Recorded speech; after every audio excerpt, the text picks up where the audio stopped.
God bless you, Facebook. I have a story for you today.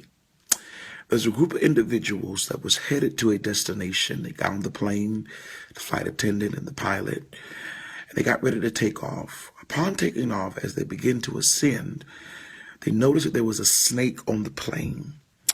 The flight attendant went to the pilot and said, "Listen, we need to land because there's a snake on this plane." The pilot looked back at the flight attendant, slightly smiled, and continued to go a little bit higher. The flight attendant left and noticed that the snake was still moving on the plane. The flight attendant went back to the pilot and said, "Did you not hear what I said? We need to land. There's a snake on this plane." The pilot looked back at the flight attendant and slightly smiled and went up just a little bit more higher. By this time, the flight attendant went back out to make sure the people were okay. And she said, "Listen, the snake is still on this plane.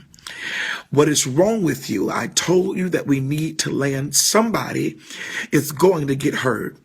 The pilot looked back at the flight attendant and slightly smiled and went up just a little bit more higher. They eventually got to 30,000 feet up in the air, and they eventually made it to their destination. But something happened. Upon their arrival to their destination, the flight attendant noticed that the snake was no longer moving. It was no longer active.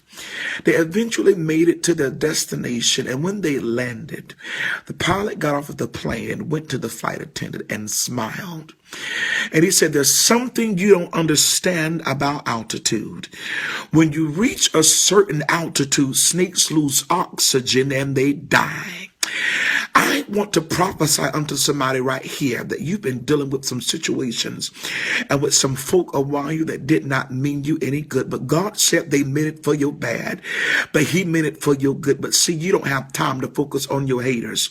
Just focus on going higher, because eventually you're going to reach an altitude that they're going to lose oxygen and they're going to die. In this next season, your haters will be able to see you, but they won't be able to reach you. God's getting ready to blow your mind. If you receive this word, tag 5 of your friends and post this on your wall and declare, "Go higher." This is the season to go higher, because the higher you go, the folk that used to intimidate you will no longer be able to intimidate you in this season. This is your season to be blessed. If you receive this word, tag 5 of your friends and share this word on your wall and declare, "Go just a little bit higher." Have a blessed day.